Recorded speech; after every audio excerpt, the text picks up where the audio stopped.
welcome to Discard. Today we've got another episode of Gameroom Tours. This is the series where we take in pictures or videos of other people's game collections. We get to take a look at them, kind of dig through them a little bit, and try to find some cool ideas for our collections along the way. Let's take a look.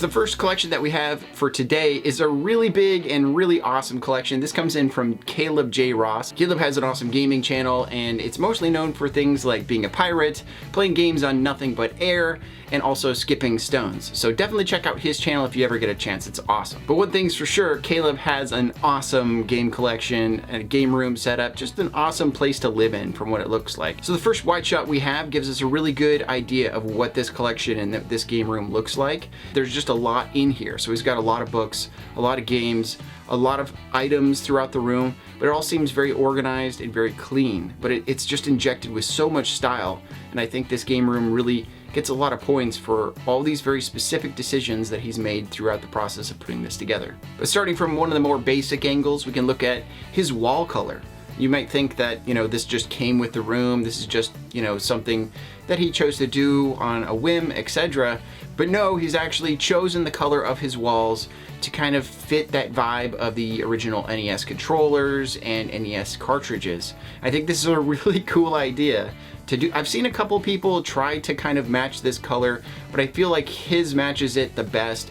Gives a really good feeling to the room too. Gray is a really nice in-between of white and black. Black makes your room feel super small, and white makes it feel super big. And gray is this nice kind of like comfy in-between spot for all of that stuff. Maybe Nintendo knew that back in the day, and that's why they made everything gray, or it's just because it was cheaper plastic. But in reality, my eyes travel to one spot of this room, at least in this photograph. They go straight to this little shelf that he has underneath of his HD TV there. And this shelf has been completely built from the ground up by him and designed to fit cartridges and his modern games and all of that stuff perfectly in the way that he wants it to be displayed. And a closer up shot of this shows that it's not that hard to go about making this on your own. You can get some 2x4s and kind of piece them together to make your own shelf and make it look really nice. I think a nice bonus to this is that it's the same color as the wall. Since he's already got that paint available from when he painted the walls, I'm sure he used that same paint to kind of paint these shelves and then make it feel more like a built-in. Built-ins have a lot of power. If you have a shelf that feels like it belongs a part of your wall, it just adds a whole lot of extra flavor to that shelf, and it's really cool and feels like it just belongs there. But now on this closer shot of this shelf, you can also see around the area he has a couple other custom items that he's made himself, and those would be his controller stands. And these stands can charge all of these controllers. They have the power running through them to charge these controllers, and they hold them so you can see them. Go up there, just grab your controller, sit back down, and start playing your game. He's got a ton of controllers, as you can see, in different colors and special editions and Xbox and PlayStation and retro and modern, and they're just all right there ready to rock. And I think this is a beautiful idea. I believe he's talked about it in a previous video on his channel, so check that out. And again, just like with the shelf below it, he's painted the core of this the same color as the wall. That being said, he does lose a couple points on this area because of the stinky feet and the dead cat on the shelf. I don't think anybody really appreciates those.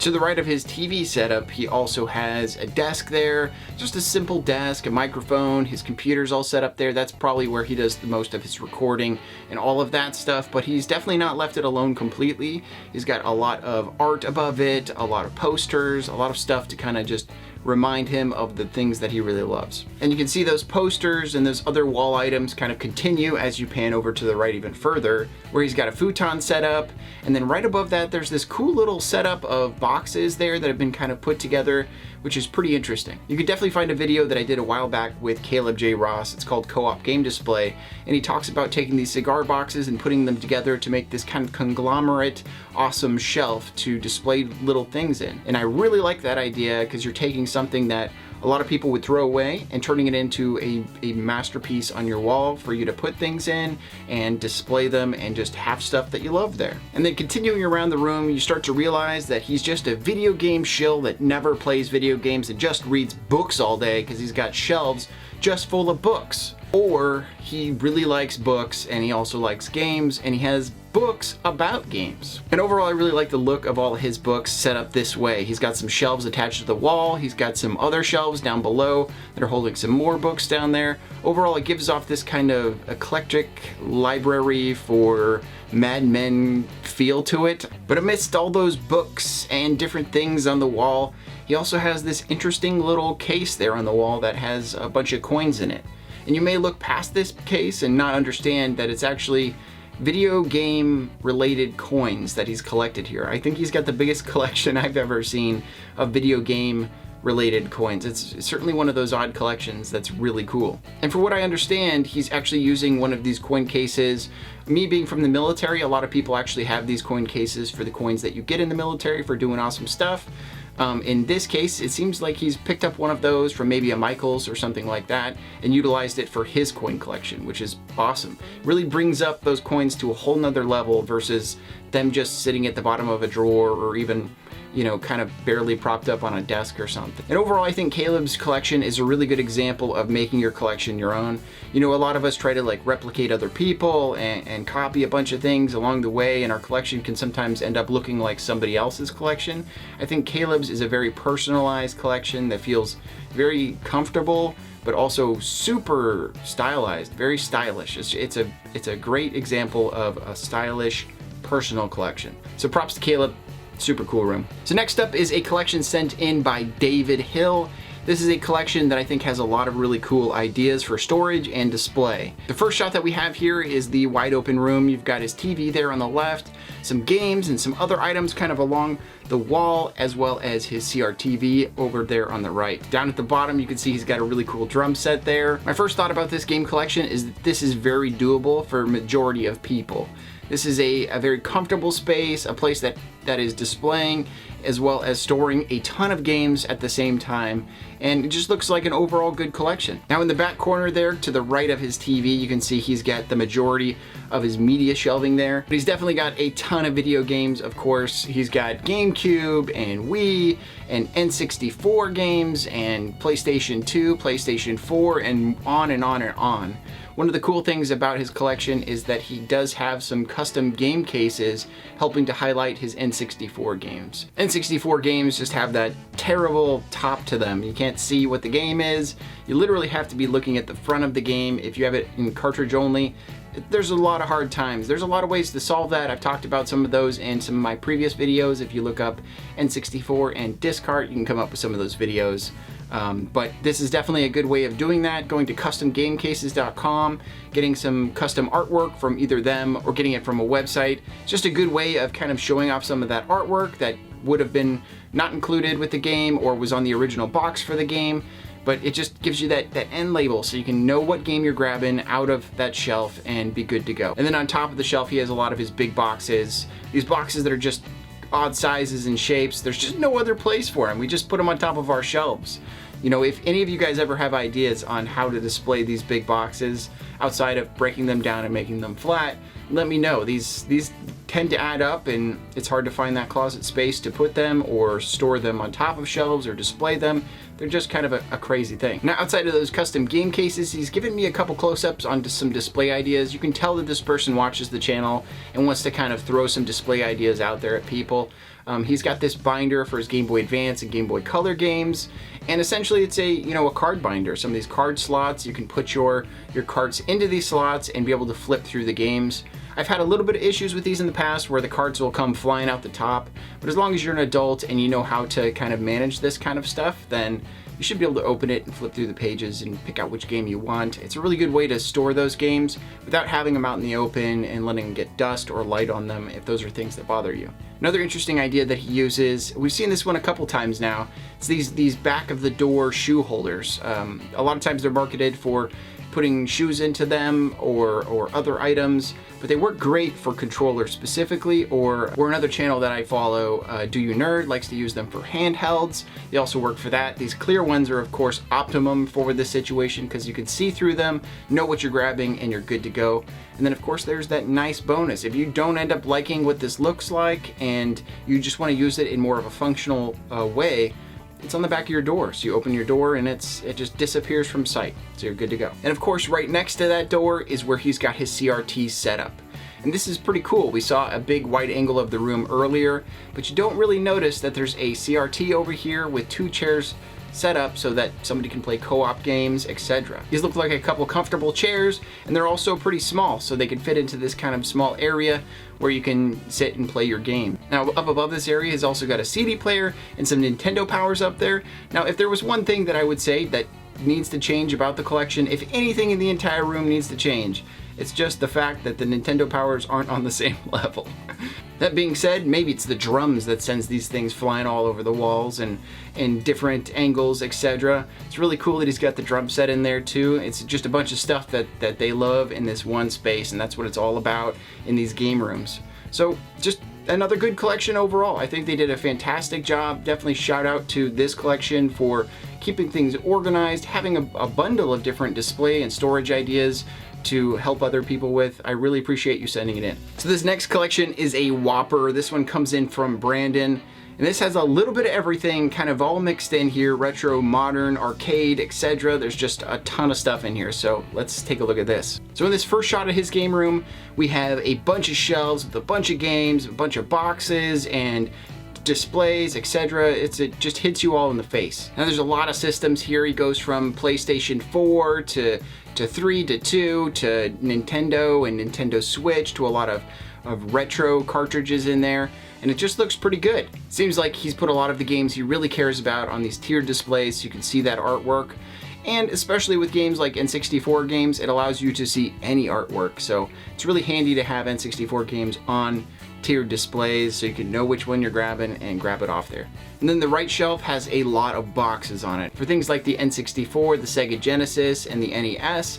Then it goes all the way to boxes for Nintendo Switch controllers, and a lot. I have a lot of love for this because I personally collect Nintendo Switch Pro controllers. It's a very small collection that I think is feasible in the long run, so I'm trying to get all of those. So I really like to see that box art out there, because that box art, once that box is gone, it's gone. But lining the top of that shelf, you've got a lot of handhelds, and they're all on display stands, looking good on there. Handhelds are the easiest thing to display or find displays for. Rose Colored Gaming makes a slew of awesome stands for every handheld that has ever existed. Probably unless you have some really crazy thing that just was found yesterday. Rose Colored Gaming seems to cover the majority of those things and do really nice displays for super cheap. So definitely take a look at them when you're looking for these kinds of displays that look this good. But going to a wide shot of another area of the room that I think is very specifically interesting is this big wall that he has here of Kallax units. And it's got a bunch of systems on there, a lot of retro systems. I think he's done a really good job of kind of organizing those, but adding little tokens to each one to kind of make it special. Some of the systems that he has on these shelves have a little schematic behind them or another little token of the era to kind of describe what the item is. It kind of feels kind of museum-ish in a way, the way he has these laid out. But if there's too much headspace in some of these shelves, it can make it feel kind of empty.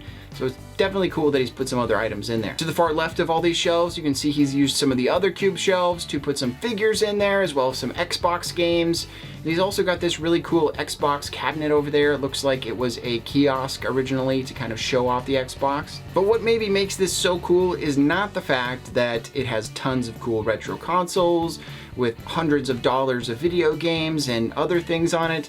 It's the other side. It's the arcade behind this that he's utilized as a wall. It's really cool.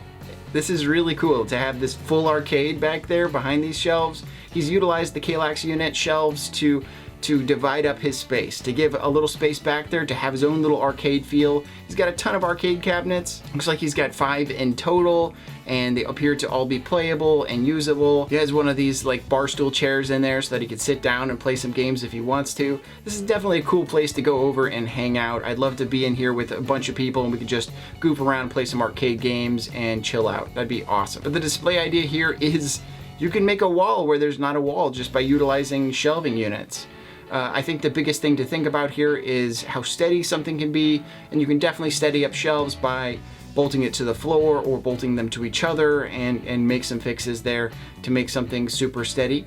But for the most part, it's just a really cool idea. And finally, taking a look at his HD TV setup, he's got a couple glass cases on the left and the right of the TV setup to put cool things like these big figures that come in special editions, etc., and display some other little knickknacks as well. This ends up being a really nice area with the blue lighting again, a really nice soft blue lighting back there that's not all messed up. And then panning over to the right of that, he's got a nice little retro gaming setup, a little TV there, a few consoles, a nice little secondary TV so you can play some retro games in a better aspect ratio at a better size, and just a nice little setup. But personally, my weirdness says the coolest part of this TV setup is to the right of it, right there on the floor, and that's this magazine rack. I've actually talked about displaying your Nintendo Powers and your gaming magazines before, and I definitely didn't have something like this, and this is a prime example of something that can be great for somebody with a good collection of Nintendo Powers or player's guides, or in this case comic books. It's just a way of doing that. These aren't always super cheap, so just keep that in mind, but you could find them from stores that are going out of sale that used to sell magazines. They're just all over the place, so look around eBay, look around Amazon, and you'll probably find something cool like this. I really want to get a hold of these because I have some Nintendo Powers that I would love to show the artwork on more often. So I think Brandon had a pretty massive collection there. He's got a massive arcade there, he's got a bunch of games, he's got figures. I think he's done a really good job of kind of setting up some of his retro consoles to have this kind of museum feel about them. But overall, I just really like the collection and some of the outside of the box ideas that he has put forth here and kind of shared with all of us. So thank you, Brandon, for sending these in. You have an awesome collection. I'll be very happy to have all of that stuff mailed to my house immediately after this video goes out. But seriously, thank you for everybody who sent in videos. Keep in mind, anyone can send in videos or pictures of their game collections. Just check that link in the description for exactly how you go about doing that. But outside of that, if you guys like the video, please hit the like button. If you want to see more videos like this, be sure to subscribe and hit the bell. But outside of those things, I hope you guys have a fantastic day today and collect what you love.